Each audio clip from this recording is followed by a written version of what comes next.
ስለሆነ ይህንን እድል በመጠቀም የመኸር እንቅስቃሴውን ከወዲሁ ፈጠን ብሎ የመጀመር ስራዎችን አጠናክሮ መሄድ ያስፈልጋል የሚል ምክረ ሀሳብ ለመስጠት እንፈልጋለን ማለት ነው። ለኢራን ሰዓቱ እየቆጠረባት ነው። በፍጥነት እርምጃ መውሰድ አለባቸው። ካልሆነ ግን ከነሱ የሚተርፍ ምን ነገር አይኖርም ሲሉ በገዛ ማህበራዊ ሚዲያ ገጻቸው የለጠፉት መልእክትም በቀጣይ ሰዓታት ወይም ቀናት ውስጥ ሊከሰት የሚችለውን ታላቅ ወታደራዊ ግጭት አመላካች ሆኗል። ዩክሬን በሩሲያ ላይ እያካሄደችው ያለው መጠነ ሰፊ የድሮን ጥቃት በጦርነቱ ታሪክ ውስጥ ታይቶ የማይታወቅ ደረጃ ላይ ደርሷል። በትላንትናው ዕለት የተመዘገበው ጥቃት ዩክሬን በ24 ሰዓት ውስጥ ብቻ ከ1000 በላይ ሰው አልባ አውሮፕላኖችን ወደ ሩሲያ ግዛት ማስወንጨፏን አሶሺየትድ ፕሬስ ይዞት በወጣው ዘገባ አስነብቧል። ከሳሽ ክሱን ሲያቀርብ አለኝ የሚለውን የሰነድ ማስረጃ የሰው ምስክር ዘርዝሮ ሊያቀርብ ይገባል። በእጁ ላይ የማይገኙ ከሌላ ሶስተኛ ወገን የሚገኙት የሰነድ ማስረጃዎችን ምን ሊያስረዱ እንደሚችሉ በአቤቷ ላይ በመግለጽ በፍርድ ቤቱ እገዛ እንዲቀርብለት መጠየቅ ይኖርበታል።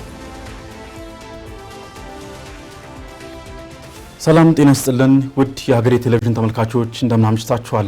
ከሀገሬ ቴሌቪዥን የምሽቱን መረጃዎች ይዘን ቀርበናል። ሙሴ ከበደ ነኝ። አብራችሁን ቆዩም። በቀዳሚነት ከተመለከትናቸው ርዕሰ ጉዳዮች አምራለሁ። ሰባተኛው ሀገራዊ ምርጫ ከተካሄደ በኋላ ሀገራዊ የምክክር ጉባኤ ለማስጀመር እየተዘጋጀ መሆኑን ሀገራዊ የምክክር ኮሚሽን አስታውቋል። ጠቅላይ ሚኒስትር ዶክተር አብይ አህመድ በበኩላቸው መንግስት የምክክሩን ምክረ ሀሳቦች ተግባራዊ ለማድረግ ቁርጠኛ ስለመሆኑ ተናግረዋል። ስባለው ጋሻው የኢትዮጵያ ሀገራዊ የምክክር ኮሚሽን በመገባደድ ላይ ባለው የበጀት ዓመት ሀገራዊ የምክክር ጉባኤውን ለማስጀመር ማቀዱን አስታውቋል። በየካቲት ወር 2014 ዓ.ም የተቋቋመው ኮሚሽኑ ለሁለት ያህል ጊዜያት የሥራ ጊዜው የተራዘመለት መሆኑ የሚታወስ ሲሆን ባለፈው የካቲት ለሁለተኛ ጊዜ የተራዘመለት የሥራ ጊዜ በመጪው ጥቅምት ወር ይጠናቀቃል። ያለፉትን ጊዜያት የሥራ ክንውን አስመልክቶ ለፌዴራልና ለክልል ከፍተኛ የሥራ ኃላፊዎች ሪፖርት ያቀረቡት የኮሚሽኑ ዋና ኮሚሽነር ፕሮፌሰር መስፍን አርአያ ከ4000 በላይ ባለድርሻዎች የሚሳተፉበትን ዋናውን ሀገራዊ ምክክር ጉባኤ በቅርቡ ለማስጀመር እየተሰራ መሆኑን ጠቁመዋል። ኮሚሽኑ የተቋቋመው የ5 ዓመታት የሥራ ጊዜውን እያጠናቀቀ በሚገኘው በስድስተኛው ዙር የሕዝብ ተወካዮች ምክር ቤት ውሳኔና ባጸደቀው አዋጅ መሆኑን ያስታወሱት ኮሚሽነሩ ምክር ቤቱ የሥራ ጊዜውን ሳያጠናቅቅ ዋናውን የምክክር ጉባኤ ለማስጀመር መታቀዱን ያብራሩት እየሰራን ያለ ነው። ይሄ ፊስካል የር ኢትዮጵያ ከማለቁ በፊት ምርጫው በኋላ የተቻለን አድርገን የእናንተ ሙሉ አመራርና በሎጂስቲክሱ ማለት ነው ገዛውን ካገኘን በዚህ ጊዜ ውስጥ ስራውን ለማስጀመር ምንችለውን ሁሉ እያደረግን ያለ ነው። ስለዚህ ይሄ በጣም ወሳኝ ነገር ነው። ለምን ሲምቦሊክ ነው። በዚህ የፓርላማ ጊዜ ነው የተመሰረት ነው የተቋቋም ነው። በዚህ የፓርላማ ጊዜ ደግሞ ስራችን መጀመር አለብን። ዳያሎግ አያልቅም። እኔ አልጨርሰውም። ምናልባት ወጣቶቹም ቢሆን ወደፊት የሚሄዱበት ነው የሚሆነው። ዳያሎግ ይጀመራል። የተወሰኑ ስራዎች ሃርቨስት እየተደረጉ ወደ ውጤት እየመጡ ይሄዳሉ። በዚህ ጊዜ ውስጥ መጀመሩ ተገቢ ነው ብለን እናምናለን። ትልቅ በጀት ይጠይቃል። ያለን በጀት አለን። ባለንም በጀት በዚህ ፊስካል የር ውስጥ የፈረንጆቹንም ያለን ገንዘብ ጨምሮ የተወሰነውን በደንብ መጠቀም እንዳለብን ይገባናል። ኮሚሽኑ ከበርካታ ባለድርሻ አካላት የምክክር አጀንዳዎችን ማሰባሰቡን አክሎ ያነሱት ዋና ኮሚሽነሩ ከ4000 በላይ ሰዎች የሚሳተፉበትን ዋናውን የምክክር ጉባኤ አዲስ አበባ ከተማ እንደምታስተናግድ ጠቁመዋል። የመንግስት የሥራ ኃላፊዎች በስልጣን የሚቆዩበትን ጊዜ በሕግ መገደብን ጨምሮ የተለያዩ ውሳኔዎች ከምክክሩ እንደሚጠበቁ የገለጹት ጠቅላይ ሚኒስትር አብይ አህመድ መንግስት የሀገራዊ ምክክር ምክረ ሀሳቦችን ተግባራዊ ለማድረግ ቁርጠኛ መሆኑን ጠቅሰዋል። ስልጣንን በሕግ ለመገደብ ያለው ኢንቴንሽን በራሱ የተለያየ ነው። በኢትዮጵያ ህገ መንግስት ጠቅላይ ሚኒስትሩ ፓርቲው እስካሸነፈ ድረስና መምረጥ እስከቻለ ድረስ የጊዜ ገደብ የለበትም። አሁን ባለው ህገ መንግስት አሁን እየተወያየን ያለነው ግን ያ አደገኛ ነው፣ እንገድብ ብለን ነው። በብዙ ሀገራት ያለው ግን ከዚህ ተቃራኒ ነው። ይሄ በራሱ ኢንቴንሽኑ አልወያይም ብሎ የሚያስቡ ሰዎች ራሳቸውን እንዲጠይቁ የሚያስገድድ ይመስለኛል። በዚህ ውይይት የመጡ ሪኮመንዴሽኖች ተቀብለን ለማሻሻል፣ ለማስተካከል የስራችን አካል ለማድረግ ዝግጁዎች ነን። በህገ መንግስቱ ማሻሻያ መሰረት የዚህ ሀገር መንግስት የስልጣን ጊዜ እንዲገደብም ግንባር ቀደም ፈላጊዎች ነን። መገደብ አለበት ብለን እናምናለን። በዚህ ህግ መሰረትም እንዲፈጸም እንሰራለን። በዋናው ሀገራዊ ምክክር ጉባኤ ላይ የሚሳተፉ ከ4000 በላይ ባለድርሻዎችን በየደረጃው 50፣ 250 እንዲሁም 500 ሰዎችን በሚይዙ ቡድኖች በመከፋፈል ንቁ ተሳትፎ የሚያደርጉበት የምክክር ሂደት ስለመቀረጹ ሀገራዊ ምክክር ኮሚሽን አስታውቋል። የዘንድሮ የክረምት ዝናብ ለግብርና ምርታማነት መልካም አጋጣሚ ይዞ እንደሚመጣ ተነግሯል። የኢትዮጵያ ሜትሮሎጂ ኢንስቲትዩት ይፋ ባደረገው ትንበያ መሰረትም የምዕራብና የደቡብ ምዕራብ የሀገሪቱ ክፍሎች የተሻለ ዝናብ እንደሚያገኙ ጠቁሞ አርሶ አደሩ አሁን ያለውን እርጥበት በመጠቀምም አዝርዕትን ቀድሞ እንዲዘራና በእቅድ እንዲንቀሳቀስ ጥሪ አቅርቧል። ዳግም ተገኝ የኢትዮጵያ ሜትሮሎጂ በዘንድሮ የክረምት ወቅት በምዕራባዊና ደቡብ ምዕራባዊ የኢትዮጵያ ክፍሎች መደበኛና ከመደበኛ በላይ ዝናብ እንደሚጠበቅ አስታውቋል። ባለፉት የበልግ ወራት የተመዘገበው የተሻለ የዝናብ መጠን ለግብርናና ለእንስሳት እርባታ ከፍተኛ ጠቀሜታ የነበረው ቢሆንም ወደ ክረምቱ በሚደረገው ሽግግር ግን የአየር ሁኔታው በተለያዩ አካባቢዎች የተለያየ መልክ እንደሚኖረው ተገልጿል። በተለይም በምዕራብና ደቡብ ምዕራብ የሀገሪቱ ክፍሎች የሚጠበቀው ከፍተኛ ዝናብ ለምርትና ምርታማነት መልካም አጋጣሚ የሚፈጥር ቢሆንም እንዲሁም የሰሜን ምዕራብ መካከለኛውና ምስራቅ የሀገሪቱ አካባቢዎች ላይ መደበኛና ከመደበኛ በታች ዝናብ እንደሚያገኙ በትንበያው ተመላክቷል ሲሉ የኢትዮጵያ ሜትሮሎጂ ኢንስቲትዩት ዋና ዳይሬክተር ፈጠነ ተሾመ ተናግረዋል። የምዕራብ የሀገሪቱ አካባቢዎች ላይ መደበኛና ከመደበኛ በላይ የሆነ ዝናብ የሚመዘገብበት ወይም የሚገኝበት በመሆኑ እነዚህን አካባቢዎች ላይ የተለመደውን ስራዎች አጠናክሮ ማስኬድ የሚያስችል አቅም እንዳለ ተመላክቷል ማለት ነው። በሌላ በኩል በተቀሩት የሀገሪቱ አካባቢዎች የሰሜን ምስራቅ የሀገሪቱ አካባቢዎች፣ የመካከለኛው የሀገሪቱ አካባቢዎች ወይንም የዝናብ ተጠቃሚ የክረምት ዝናብ ተጠቃሚ በሆኑት አካባቢዎች መደበኛና አንዳንድ ቦታዎቻቸው ላይ ከመደበኛ በታች የሆነ ዝናብ የሚጠበቅ ስለሆነ ይህን አጋጣሚ ተጠቅሞ የክረምትን ዝናብ አሁን የሚገኘውን እርጥበት በመያዝ ቀደም ተብሎ የሚደርሱ ሰብሎችን በመዝራት የክረምቱን እንቅስቃሴ ማካሄድ ያስፈልጋል ማለት ነው። በክረምት ወቅት ሊከሰቱ የሚችሉ አስቸጋሪ የአየር ሁኔታዎችን አስመልክቶ ኢንስቲትዩቱ ባወጣው ማስጠንቀቂያም በአንዳንድ አካባቢዎች ከመጠን ያለፈ ዝናብ የጎርፍና የመሬት መንሸራተት አደጋ ሊያስከትል እንደሚችል፣ በተቃራኒው ደግሞ በሰሜንና በምስራቅ የሀገሪቱ ቦታዎች ላይ የዝናብ እጥረት ሊያጋጥም እንደሚችል ገልጿል። በመሆኑም የግብርና ዘርፍ አሁን ያለውን እርጥበት በመጠቀም አዝርዕትን ቀድሞ በመዝራትና የውሃ ሀብት አስተዳደር ስራዎችን በማጠናከር ሊከሰት የሚችለውን ተጽዕኖ ለመቀነስ መዘጋጀት እንዳለበትም አሳስበዋል። ከግብርና አንጻር ቀደም ተብሎ አሁን ያለውን እርጥበትም ጭምር አንዳንድ ቦታዎች ላይ ከበልግ ጋር ቅድም እንደተገለጸው የተገናኘ ስለሆነ እርጥበት ስለሆነ ይህንን እድል በመጠቀም የመኸር እንቅስቃሴውን ከወዲሁ ፈጠን ብሎ የመጀመር ስራዎችን አጠናክሮ መሄድ ያስፈልጋል የሚል ምክረ ሀሳብ ለመስጠት እንፈልጋለን ማለት ነው። ከአሉታዊ ጎኑ አንጻር አልፎ አልፎ እንግዲህ ክረምት እንደመሆኑ መጠን ከሚከሰተው አንዳንድ ቅድም ባነሳሁት የሰሜንና የሰሜን ምስራቅና ምስራቅ የሀገሪቱ አካባቢዎች፣ የመካከለኛ የሀገሪቱ አካባቢዎች በአንዳንድ ኪስ ቦታዎቻቸው ላይ የዝናብ እጥረት ሊያጋጥም እንደሚችል ታሳቢ ተደርጓል። በሌላ በኩል ደግሞ በአንዳንድ ቦታዎች ላይ ክረምት ላይ ሊከሰት የሚችለውንም አሉታዊ ተጽዕኖ መከላከል የሚያስችል እርምጃዎች ከወዲሁ ሴክተሮች በዚህ ደረጃ ዝግጅት ማድረግ ያስፈልጋል የሚለውን አጠቃላይ ምክር ሀሳብ ለመስጠት ነው። ከመንግስታዊ ተቋማትና ከሚመለከታቸው አካላት ጋር የተቀናጀ ምላሽ ስራ እየተሰራ መሆኑን የገለጹት የተቋሙ ዳይሬክተር ህብረተሰቡም የሚወጡ ትንበያዎችን በቅርበት በመከታተል አስፈላጊውን ጥንቃቄ እንዲያደርግ ጥሪ አቅርበዋል። የፍትህና ህግ ኢንስቲትዩት በስራ ላይ ከዋላቸው የአማርኛና የአፋን ኦሮሞ የህግ መዝገበ ቃላት በተጨማሪ ሌሎች 3 ቋንቋዎች መዝገበ ቃላት እንደሚያዘጋጅ አስታውቋል። የህግ ስርዓቱ በቴክኖሎጂ የተደገፈ እንዲሆን እየሰራ ስለመሆኑም ተቋሙ ገልጿል። ሚካኤል ኃይሌ በህግና ፍትህ ላይ የሚሰሩ የማሻሻያ ስራዎች ዜጎችን በቀጣይ የሚያገናኝና ዲሞክራሲያዊ እንዲሁም ሰብአዊ መብታቸውን ለማስጠበቅ በቀጣይ የሚያገለግል መሆኑ እሙን ነው። በተለይም የህግ አስከባሪው አካል በሚወጡ አዲስ ህጎች እንዲሁም ቀደም ብለው በወጡ ህጎች አተገባበር ላይ በርካታ ስራዎች እንዲሁም ህጉን ጠንቅቆ የማወቅ ግዴታ እንዳለባቸውም ይታወቃል። የፌዴራል ህግና የፍትህ ኢንስቲትዩት የተለያዩ ሪፎርም ስራዎች በመስራት የህግ ባለሙያዎች ወደ ስራ ከመግባታቸው በፊት የተለያዩ ቅድመ ስራ ስልጠናዎች እንደሚሰጥ የኢንስቲትዩቱ ዋና ዳይሬክተር አምባሳደር ደግፌ ቡላ ገልጸዋል። በፍርድ ቤት አገልግሎት የሚያገኙ አካላትም የፍርድ ቤታቸውን እንዲሁም የተለያዩ አገልግሎቶችን በበይነ መረብ አማራጭ እንዲያገኙ የተደረገ ስለመሆኑ ለጣቢያችን ተናግረዋል። የሳብጀክት ማተር ወይም ደግሞ የኮንቴንቱ የይዘቱ ብቻም ሳይሆን የአሰራር ክፍተቶችንም በማስተካከል ነው ይህ ነገር ሊመጣ የሚችለውና በአሁኑ ጊዜ በጥሩ ቁመና ላይ ይገኛሉ ብዬ አስባለሁ። ለምሳሌ አሁን ከዚህ በፊት ባለጉዳዩም ጠበቃውም ዳኛውም አቃቤ ሕጉም ወደ ችሎት በመምጣት ብቻ ነው የዳኝነት ስርዓቱ ሲካሄድ ነበረው። አሁን ግን ሰው ባለበት ቦታ ሆኖ አቤቱታውን ማቅረብ ይችላል፣ ቀነቀጠሮውን መስማት ይችላል። እንደገና ደግሞ ባለበት ቦታ ሆኖ ክርክር ማካሄድ ይችላል። ስለዚህ ለውጦች እየመጡ መሆናቸውን ነው የሚያሳየውና በዚህ ደረጃ ላይ ይገኛል። ግን አሁንም ቢሆን ሙሉ በሙሉ ተቀርፏል ባይባልም ለውጦች አሉ ነው። በኢትዮጵያ በአብዛኛው የህግ ተቋማት በእንግሊዝኛ ቋንቋ የሚሰጥ በመሆኑ የህግ ባለሙያዎች ወደ ስራ ሲገቡ ቃላቱን ወደ ተለያዩ ቋንቋዎች እንዲተረጉሙ ይገደዳሉ።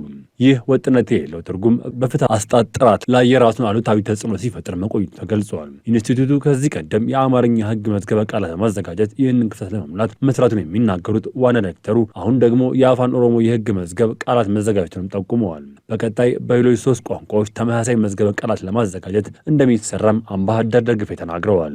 ከዚህ ቀደም የአማርኛውን ሰርተናል፣ የኦሮምኛውን ደግሞ አሁን አጠናቀናል። በፌዴራል መንግስት በኩል ለአምስት ቋንቋዎች የፌዴራል የስራ ቋንቋ እንዲሆኑ ነው የተወሰነው መሰለኝ።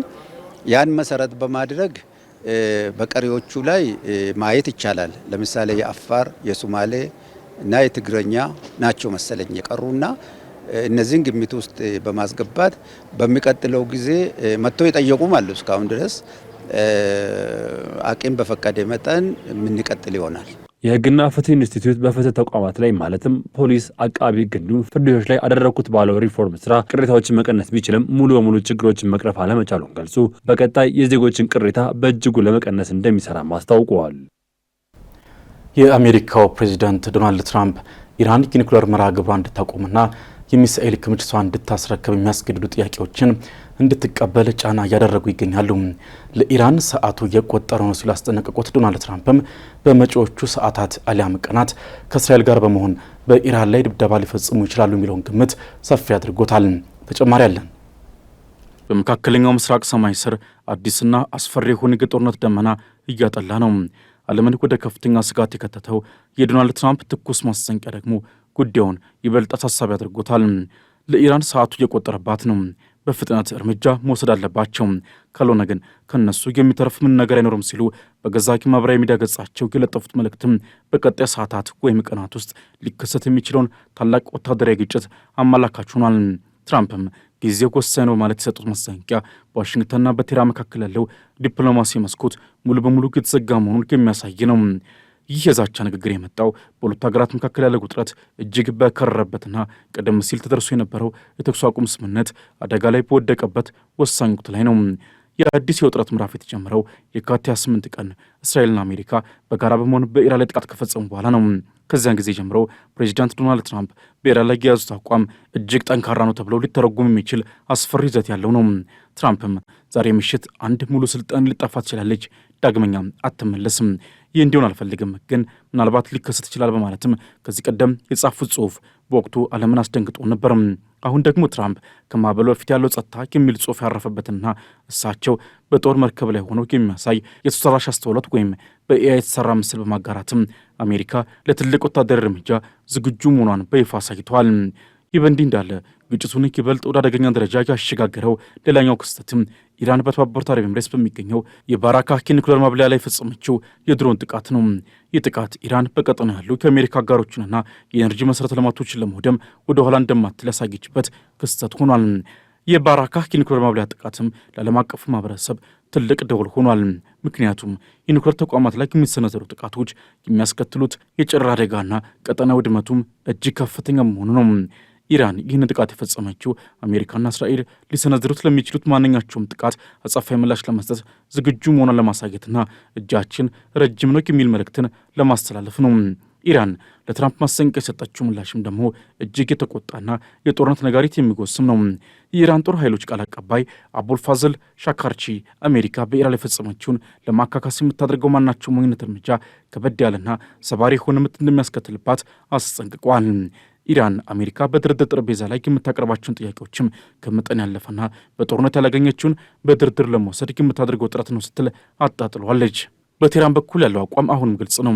የአሜሪካንን ዛቻ በመፍራት ወደ ኋላ እንደማይሉና ለሚሰነዘርባቸው ጥቃት ተመጣጣኝ አልፎ ተርፎም የበረታ ምላሽ እንደሚሰጡ እየገለጹ ይገኛሉ። በሌላ በኩል እስራኤልና አሜሪካ በኢራን ላይ በድጋሚ ጥቃት ለመፈጸም ከፍተኛ ዝግጅት እያደረጉ መሆኑ ታውቋል።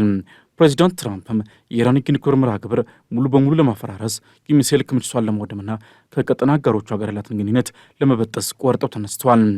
የዋይት ሀውስ ምንጮች እንደሚጠቁሙት ከሆነ የአሜሪካ ጦር በኢራን የሲቪል መሠረተ ልማቶች፣ የኃይል ማመንጫዎችና ድልድዮች ላይ ጥቃት ለመሰንዘር እቅድ እያወጣ ነው። ይህ አይነቱ የሲቪል ተቋማት ላይ ያነጣጠረ ጥቃትም የጄኔቫ ኮንቬንሽንን የሚጥስ መሆኑን የሕግ ባለሙያዎች ቢገልጹም ትራምፕ ግን ኢራናውያን ከአሜሪካን መርከቦች ላይ ጥቃት ከሰነዘሩ ከምድረ ገጽ ይጠፋሉ ማለት እየገለጹ ነው። እስራኤልን በበኩሏ የኢራን የኒውክሌር ስጋት ለአንዴና ለመጨረሻ ጊዜ ለማስወገድ የምታደርገውን ወታደራዊ ዝግጅት አጠናክራ ቀጥላለች።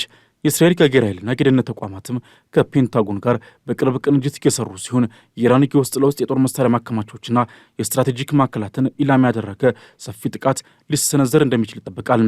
ይህ ሊሰነዘር የታሰበው ጥቃት ቀደም ሲል ከተደረጉት ጥቃቶች በይዘቱም ሆነ በስፋቱ የተለየና የኢራን ወታደራዊ አቅም ሙሉ በሙሉ ለማውደም ያለመ እንደሆነ የተሰማ ነው። ዩክሬን በ24 ሰዓት ውስጥ ብቻ ከ1000 በላይ ሰው አልባ አውሮፕላኖችን ወደ ሩሲያ ግዛት በማስወንጨፍ በጦርነቱ ታሪክ ውስጥ ታይቶ የማይታወቅ የተባለውን ከባድ ጥቃት ፈጽማለች። በተቃራኒው ደግሞ ባለፉት 7 ቀናት ውስጥ ብቻ ሩሲያ ከ3170 በላይ ድሮኖችን፣ 1300 የሚሆኑ ከአየር ላይ ተወርዋሪ ቦምቦችንና 74 የሚሳኤል ጥቃቶችን በዩክሬን ላይ ሰንዝራለች። ደምሰዎች ፈራው ከሰሞኑን በሩሲያና ዩክሬን ጦርነት የታዩት ወታደራዊ ኩነቶች ግጭቱ እስካሁን ከቀጠለበት መንገድ የተለየ አቅጣጫን እየያዘ እንደሚገኝ የሚያሳዩ ምልክቶች የታዩበት ሆኗል። ይህ ጦርነት በመሬት ላይ በሚደረጉ ውጊያዎች ብቻ ሳይሆን በከፍተኛ ቴክኖሎጂ የታገዙ የድሮን ማዕበሎች፣ ስትራቴጂካዊ የኢኮኖሚ ተቋማትን የማውደም ዘመቻዎችና የሰርጎ ገብነት ስልቶች የሚታዩበት እንደሆነ የሮይተርስ ዘገባ ያስረዳል። በተለይም ባለፉት ጥቂት ቀናት ውስጥ ዩክሬን በሩሲያ ግዛት ውስጥ በፈጸመቻቸው ጥቃቶች ያሳየችው የቴክኖሎጂ አቅም እንዲሁም ሩሲያ በዩክሬን ከተሞች ላይ የምታካሄዳቸው መጠነ ሰፊ የአየር ላይ ጥቃቶች የጦርነቱን አቅጣጫ በእርግጠኛነት ወዴት እንደሚያመራ ለመገመት እንዳይቻል እያደረጉት ነው። በተለይ ዩክሬን በሩሲያ ላይ እያካሄደችው ያለው መጠነ ሰፊ የድሮን ጥቃት በጦርነቱ ታሪክ ውስጥ ታይቶ የማይታወቅ ደረጃ ላይ ደርሷል።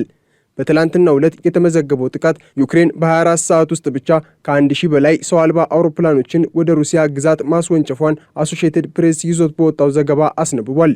ይህም ደግሞ የኪየቭ ወታደራዊ አቅም ማደግ ብቻ ሳይሆን የሩሲያን የአየር መከላከያ ስርዓት እስከ ጫፍ የሚፈትን ሆኖ ስለመገኘቱ የሚያሳይ እንደሆነም አክሎ ዘግቧል። ይህ ጥቃት በተለይ በሩሲያ ዋና ከተማ ሞስኮና በዙሪያዋ ባሉ እንደ ኪምኪ፣ ማቲሽና ክራስኖጎርስክ ባሉ አካባቢዎች ላይ ያነጣጠረ ሲሆን ለወራት ታይቶ የማይታወቅ ስጋትና ድንጋጤን በክሬምሊን ደጃፍ ላይ ፈጥሯል። የሞስኮ ከንቲባ ሰርጌይ ሶቢያኒን እና የክልሉ ገዢ አንድሬ ቮሮቢዮቭ እንደገለጹት በጥቃቱ የመኖሪያ ህንፃዎች የጥቃቱ ዋነኛ ኢላማ እንደነበሩ ገልጸዋል። በጥቃቱ የሰዎች ህይወት ያለፈ ሲሆን ስትራቴጂካዊ የመሠረተ ልማት ተቋማትም ኢላማ መሆናቸውን ጠቁመዋል። በተለይ በሞስኮ የ3 ሰዎች ህይወት አልፏል። ከሟቾቹ መካከል ደግሞ አንድ የህንድ ዜግነት ያለው መሆኑ በዘገባው ተመላክቷል።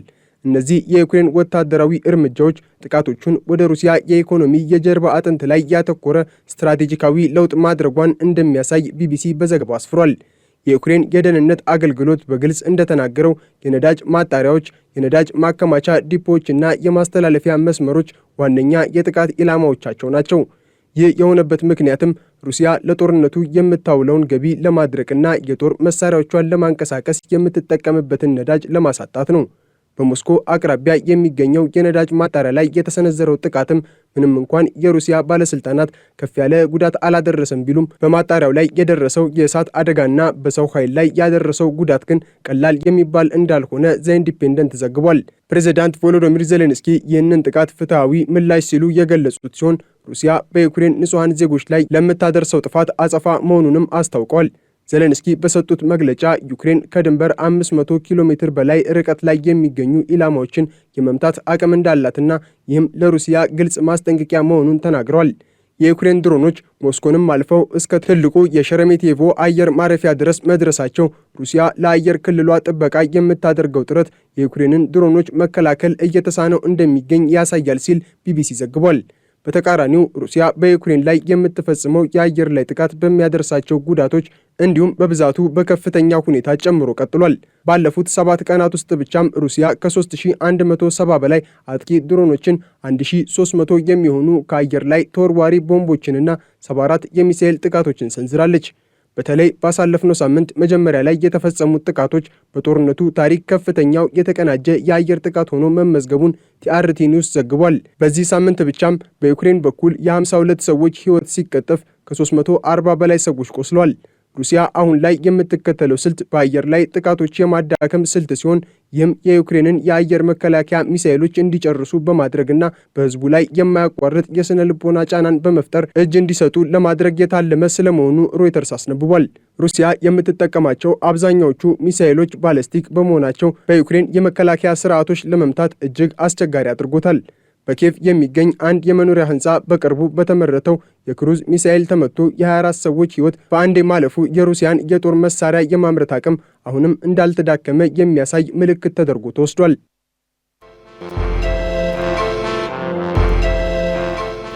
በተከታይነት ወደ አጫጭር መረጃዎቻችን አለፍን። የገንዘብ ሚኒስቴር ከቻይና አበዳሪዎች ጋር የተደረገውን የዕዳ ሽግሽግ ድርድር ተከትሎ የኢትዮጵያ ምድር ባቡር ኮርፖሬሽንን ዕዳ ሙሉ በሙሉ ወደ ራሱ ማዞሩን አስታወቀም። የገንዘብ ሚኒስትሩ አህመድ ሺዴ ኮርፖሬሽኑ ከአዲስ አበባ ጅቡቲና ከቀላል ባቡር ፕሮጀክቶች በቂ ገቢ ባለመገኘቱም 264 ቢሊዮን ብር ኪሳራ መድረሱን ጠቁሟል። ይህ የዕዳ ጫና ወደ ሚኒስቴሩ መተላለፉ ተቋሙ ከዕዳ ነፃ ሆኖ በነባርና አዳዲስ ፕሮጀክቶች ላይ እንዲያተኩር የሚያስችለው መሆኑን ተናግሯል። ኮርፖሬሽኑ በለገሃር ግዙፍ የሪል ስቴት የሆቴልና የገበያ ማዕከላት ግንባታ ለማካሄድ ያቀደ መሆኑ የተነገረ ሲሆን ከግል ኩባንያዎች ጋር በመቀናጀትም የመልቲ ሞዳል ትራንስፖርት አገልግሎት ፈቃድ ለማግኘት እየሰራ መሆኑን ሰምቷል።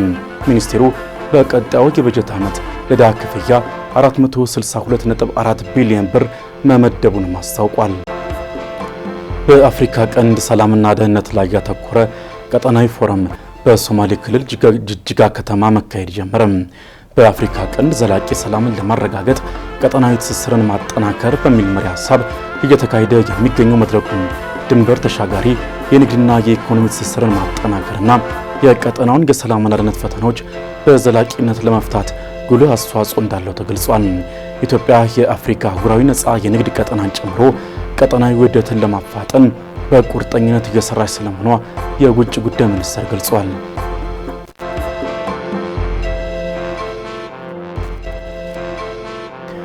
የኢትዮጵያ ብሔራዊ ባንክ ነገ ግንቦት 11 ቀን 2018 ዓ.ም የ500 ሚሊዮን ዶላር ልዩ የውጭ ምንዛሬ ጨረታ ሊያካሂድ መሆኑን አስታወቀም። በወጣው መርሃ ግብር መሰረትም ንግድ ባንኮች የመጫረቻ ሰነዶቻቸውን ነገ ከጠዋቱ 4 ሰዓት እስከ 6 ሰዓት ባለው ጊዜ ውስጥ ማቅረብ የሚችሉ ሲሆን የጨረታ ውጤት በዕለቱ ከቀኑ 9 ሰዓት ላይ ይፋ እንደሚደረግ ባንኩ ገልጿል። ባንኩ አክሎም የውጭ ምንዛሬ ገበያውን ለማረጋጋትና የንግድ ባንኮች ያለባቸውን የፍላጎት ጫና ለመቀነስ በገበያ መር የኢኮኖሚ ማሻሻያው መሰረት በየጊዜው እንዲያሉ ጨረታዎችን እያከናወነ ይገኛል። ብሔራዊ ባንክ የሚያዘጋጀው የምንዛሬ ጨረታ ለመጨረሻ ጊዜ የተካሄደው መጋቢት 8 ቀን 2018 ዓ.ም እንደነበር ይታወሳል።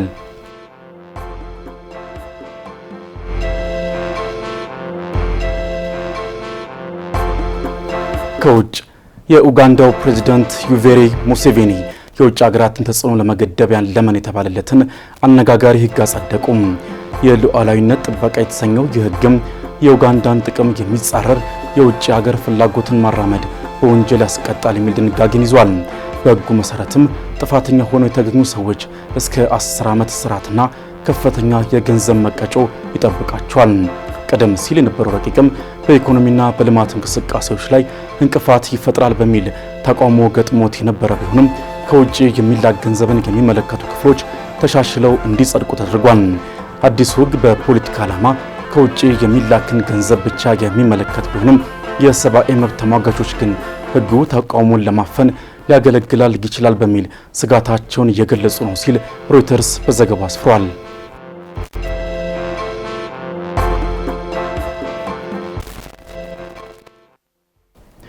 በመጨረሻም የዓለም አቀፉ የኢነርጂ ኤጀንሲ ኤክስኪዩቲቭ ዳይሬክተር ፋቲህ ቢሮል የዓለም የንግድ የነዳጅ ክምችት በጥቂት ሳምንታት ውስጥ ሊያልቅ እንደሚችል አስጠነቀቁም።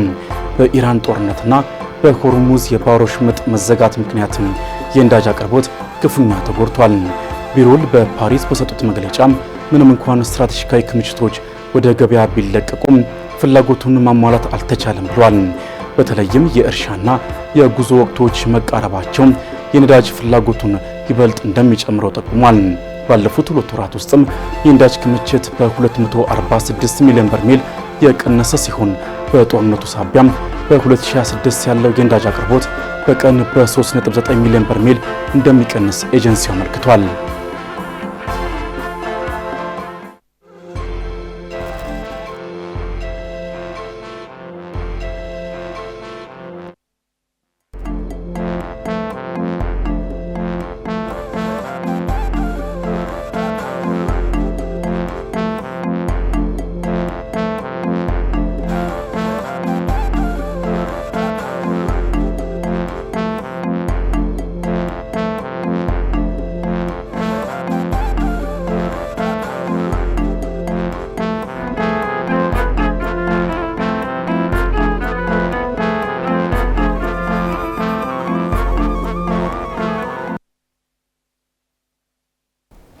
በእንግሊዝ የሚገኙ ኩባንያዎች በሳይበር ጥቃትና በአጭበርባሪዎች ምክንያት ለከፍተኛ ጉዳት የተጋለጡ መሆኑን የሀገሪቱ ንግድ ምክር ቤት አስታውቋል።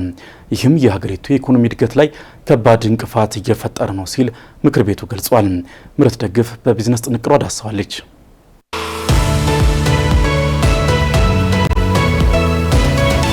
በእንግሊዝ የሚገኙ ኩባንያዎች በሳይበር ጥቃትና በአጭበርባሪዎች ምክንያት ለከፍተኛ ጉዳት እየተጋለጡ መሆኑ ተሰምቷል። ኩባንያዎቹ በሀገሪቱ እየጨመረ መጥቷል በተባለው የስርቆት የማጭበርበርና የሳይበር ጥቃት ጋር ተያይዞ የሀገሪቱን ኢኮኖሚ እድገት ስጋት ውስጥ እንዲገባ አድርጎታል ሲልም የሀገሪቱ ንግድ ምክር ቤት ገልጿል። ምክር ቤቱ እነዚህ ጥቃቶች እየተንሰራፉ መምጣታቸውን በጥናት አረጋግጫለሁ ያለ ሲሆን ለሀገሪቱ ኢኮኖሚ እድገትም እንቅፋት ሆነዋል ብሏል። በ10 ሺዎች የሚቆጠሩ የንግድ ተቋማትን በስሩ የያዘው የንግድ ምክር ቤቱ ባለፈው የ2025 ዘመን ብቻ 2/5 የሚሆኑ ኩባንያዎች የተመሳሳይ ወንጀል ሰለባ መሆናቸውን ገልጿል። ከ1411 ኩባንያዎች መካከል 20 በመቶ የሚያህሉት የመጭበርበር ድርጊት እንደተፈጸመባቸው ማህበሩ በጥናት የጠቆመ ሲሆን 11 በመቶ ያህሉ ደግሞ ለሳይበር ጥቃት መጋለጣቸውን አሳይቷል ብሏል። ምክር ቤቱ ባለፈው 1 ዓመት ውስጥ ብቻ ማርክስ ኤንድ ስፔንሰር፣ ኮአፕ፣ ጃጓር ላንድ ሮቨር እና ቡኪንግ.ኮምን ጨምሮ በሌሎችም የንግድ ድርጅቶች ላይ ከፍተኛ የሳይበር ጥቃት ተፈጽሟል ያለ ሲሆን በጃጓር ላንድ ሮቨር ድርጅት ላይ በደረሰው የሳይበር ጥቃት ብቻ እንግሊዝ 1.9 ቢሊዮን ፓውንድ ማጣቷን አትቷል። ይህም በሀገሪቱ ታሪክ እጅግ በጣም ውድ የሆነው የሳይበር ጥቃት ሆኖ መመዝገቡንም ጠቅሷል። በተጨማሪም የማርክስ ኤንድ ስፔንሰር የተሰኘው ድርጅት የ324 ሚሊዮን ፓውንድ ኪሳራ እንዳጋጠመው በጥናቱ መገኘቱ ተገልጿል። በተመሳሳይ መልኩ በባለፈው ዓመት ተመሳሳይ ጊዜ በችርቻሮ መሸጫ ሱቆች ላይ በተፈጸሙ የስርቆትና የማጭበርበር ድርጊቶች ከ530 ሺህ በላይ ክሶች ለፖሊስ መቅረባቸውን ጥናቱ አመላክቷል። ምንም እንኳን ድርጊቱ በችርቻሮ መሸጫ ሱቆች ላይ ይፈጸም እንጂ ከፍተኛ አደጋ የተጋረጠው በትላልቅ ኩባንያዎች ላይ መሆኑንም ጥናቱ አሳይቷል። በተለይም ደግሞ የማኒፋክቸሪንግ ዘርፉ ከፍተኛ ጉዳት እንደደረሰበት የተመላከተ ሲሆን 50 በመቶ የሚያህሉት ኩባንያዎች በንግድ ስራ ላይ ከተፈጸመ ወንጀል ጋር በተያያዘ ሪፖርት ማድረጋቸውም ተገልጿል። በሀገሪቱ የተንሰራፋው ይህ የማጭበርበርና የሳይበር ጥቃት ለሀገሪቱ የኢኮኖሚ እድገትና ለኢንቨስትመንት ከባድ እንቅፋት መሆኑን የገለጹት በምክር ቤቱ የፖሊሲ ስራ አስኪያጅ ኤሊስ ሼልተን መንግስት በጉዳዩ ላይ ትኩረት አድርጎ ሊሰራ እንደሚገባው ገልጸዋል። ድርጊቱ አብዛኞቹ ኩባንያዎች ከንግድ ስራ እንዲወጡ እያደረገ መሆኑንና ድርጊቶቹ ይበልጥ በረቀቀ መልኩ እየተፈጸሙ መምጣታቸውንም ስራ አስኪያጁ ገልጸዋል። በዋናነትም መንግስት ለኩባንያዎች የሳይበር ጥቃት ሪፖርት ማድረጊያ ስርዓት እንዲዘረጋ የጠየቀው የንግድ ምክር ቤቱ ለአነስተኛና መካከለኛ ንግዶች የሳይበርና የማጭበርበር መቋቋሚያ ድጋፍ እንዲሰጥም ጠይቋል። በዚህም መንግስት አስፈላጊውን የህግ ድጋፍ እንዲያደርግ፣ በተጨማሪም ኩባንያዎች በደህንነት ጉዳዮች ላይ ኢንቨስት በማድረግ ራሳቸውን እንዲከላከሉ ጥሪ ማቅረባቸውን ዘጋርዲያን አስነብበዋል።